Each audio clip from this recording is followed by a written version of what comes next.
వ్యక్తి అనుమానాస్పదంగా ఇక్కడికి వచ్చాడు. అక్కడి నుంచి ముందుకు వెళ్ళినాక ఏమనిపించిందో వాడికి, మన దేవత మన దేవతల గుడి అనుకున్నాడేమో. ఆ టోపీ పెట్టుకున్నాడు, వచ్చినాడు, బట్టలు విప్పి ఇక్కడనే ఆ మలమూత్ర విసర్జన ఇందులోనే చేసేసరికి మన గుడి వాళ్ళు చూసినారు, మనకి దేవశుద్ధి చేసి పంపినారు.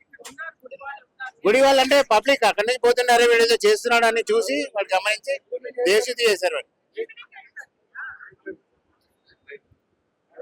చేశారు. వాడికి ఓకే. అయితే వాడు ఎక్కడ ఉంటాడో తెలియట్లేదు. పేరు అల్తాఫ్, భరత్ నగర్ లో ఉంటున్నాడంట. 8 నెలల నుంచి ఉంటున్నాడంట. కానీ వాడి పుట్టు పూర్వోత్తరాలు ఎక్కడ కూడా ఇది లేదు. సో వాడిని అయితే రిమాండ్ కి పంపించారు, జైల్లో ఉన్నాడంట. ఇప్పుడైతే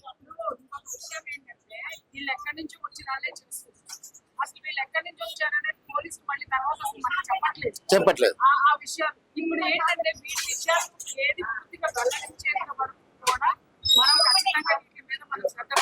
పెట్టాల్సింది. అవును. నిన్న కూడా విచిత్రమైన పరిస్థితి ఏంటంటే వాడికి దెబ్బలు దేవశుద్ధి తర్వాత మేడం నిన్న దేవశుద్ధి అయిన తర్వాత వాడిని సన్షైన్ హాస్పిటల్ తీసుకెళ్లారు పోలీసు వాళ్ళు. అక్కడ మన కానిస్టేబుల్ మాట్లాడుతూ ఏమన్నాడంటే వాడు పిచ్చోడు ఉన్నట్టున్నాడు. అయితే మన వాళ్ళందరూ తిరగబడ్డారు. ఇంకొకసారి పిచ్చోడు అయితే మస్జిద్ పోవచ్చు, చర్చికి పంపిద్దాము, అదే పిచ్చోడిని ఇదే విధంగా చేస్తాడో మాట్లాడదాం అప్పుడు. కానీ ఇక్కడ ఇది వాంటెడ్లీ చేశాడు. వాడు టోపీ పెట్టుకొని ఇక్కడ మలమూత్ర విసర్జన చేశాడు. పక్కనే కొత్తిమీర పుదీనా అమ్ముకుంటాడు వాడు. వాళ్ళ ఇంకో ఆయన కూడా ఎంబడి ఉండే ఇద్దరు కలిసి కావాలని పట్టు పంతులు లాకేయగానే ఇక్కడికి వచ్చేసి వెళ్ళిపోయాడు. మేము అక్కడ పక్కనే ఉన్నాం. మేము ఆల్రెడీ రోడ్డు మీద వెళ్ళిపోయాను తీసి ఆల్రెడీ మనం కొట్టి చేసిన తర్వాతనే మళ్ళీ తీసుకొస్తే మళ్ళీ హాస్పిటల్ తీసుకెళ్లి వానికి పిచ్చోడు అని చెప్పేసి ముద్ర వేస్తారు మళ్ళీ పోలీసులు.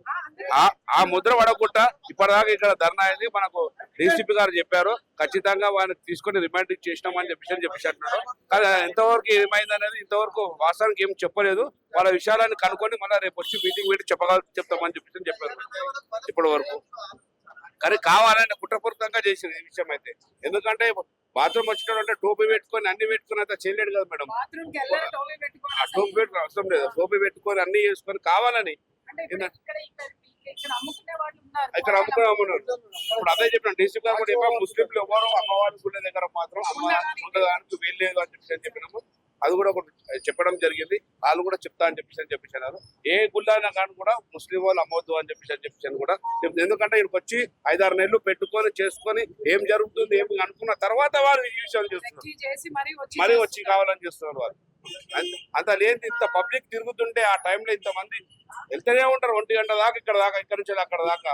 అంత మంది ముందట చేసినట్టు వాడు ఎంతవరకు ఎంత దిగజారిత వాడు చేస్తాడు. ఎక్కడి నుంచి వచ్చిండు వాడు, ఇక్కడ ఏమైంది అని ఇంతవరకు రోహిన్ గ్యాంగ్ బంగ్లాదేశ్ వాడా పాకిస్తాన్ వాడా ఎవడు ఎక్కడోడు కాదు. మూలాలుగా రెంట్ ఉంటారని చెప్పి ఒక వాటర్ వచ్చింది మేడం. మూలాల్లో ఉంటాడని చెప్పి నాన్ లోకల్ ఆల్రెడీ ఇంతకుముందు కూడా ఇష్యూ నిన్న రాత్రి నుంచి నైట్ 2 గంటల వరకు ఉన్నాం ఇక్కడనే ధర్నా చేసుకుంటా. మళ్ళా ఇప్పుడు కూడా పొద్దున్న నుంచి కూడా అమ్మవారి ప్రయత్నం చేసి మళ్ళా శుద్ధి చేసి అన్ని చేసి గుమ్మడికాయ కొట్టి అన్ని చేశాం. కానీ ఇంతవరకు మాకు గవర్నమెంట్ ఇంతవరకు స్పందించలే. ఒక ఎమ్మెల్యే రాలేదు, ఎవరు గవర్నమెంట్ నుంచి ఏ మినిస్టర్ రాలేదు, ఎవరు రాలేదు. మన హోమ్ మినిస్టర్ కూడా local MLA TRS Secunderabad MP కూడా రాలేదు. మల్కాజ్గిరి కాంటెస్ట్ మేడం ఇది.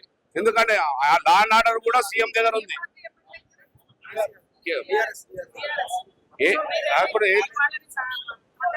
కాంటాక్ట్ అయిన వాళ్ళని కూడా చెప్పారు. వాళ్ళు ఆల్ పార్టీస్ వాళ్ళు వచ్చారు. ఈడ కూడా చైనా కూడా ఆల్ పార్టీస్ వచ్చింది. ఆల్ పార్టీస్ ఎవరు ఎంతవరకు ఎవరికి రాలేదు. ఓన్లీ రామచంద్ర గారు ఎమ్మెల్సీ రామచంద్ర గారు ఒక్కరే వచ్చారు. ఆ రామచంద్ర గారు ఒక్కరు వచ్చారు, స్పందించారు, వెళ్ళారు. వాళ్ళు కూడా వచ్చారు. మన ఎమ్మెల్సీ కుమరయ్య ఎంఐఎం కి తొత్తుగా మారిన కాంగ్రెస్ రేవంత్ రెడ్డి ఆయన దగ్గర హోమ్ మినిస్టర్ పెట్టుకుంటూ ఆయనే సీఎం. ఇన్ని దేవుళ్లకు జరుగుతుంటే ఇంతవరకు కూడా ఆయన స్పందించకపోతే అసలు రాష్ట్రంలో ఎందుకున్నాడు? దొంగ హామీలు ఇచ్చుకుంటా, దొంగ పనులు చేసుకుంటా, ఇవన్నీ ఎందుకు? దేని విధంగా చేస్తుండ్రు ఏమనేది ఇంతవరకు ఎవరు చేయరా? రేవంత్ రెడ్డి దగ్గరనే ఉన్నది. అదొక్క గుళ్ళ ఇదే జరుగుతుంది. ఇప్పుడు ఒక్కొక్క గుడి కాదు కాదని ఇంత ముందుకున్న మన సికింద్రాబాద్ లో అమ్మవారు అయినా కానీ, శిక్షాబాద్ లో అయినా కానీ, బాలనగర్ లో అయినా కానీ ప్రతి ఒక్క అమ్మవారి మీద గెలిచి మనకు ఇదే వస్తుంది. కానీ లాస్ట్ కు ఆడు ఎవడో చెప్పాడు, ఏం జరిగింది చెప్పాడు, ఏమైంది చెప్పాడు, ఏ విషయం కూడా ఏం చెప్తాడు.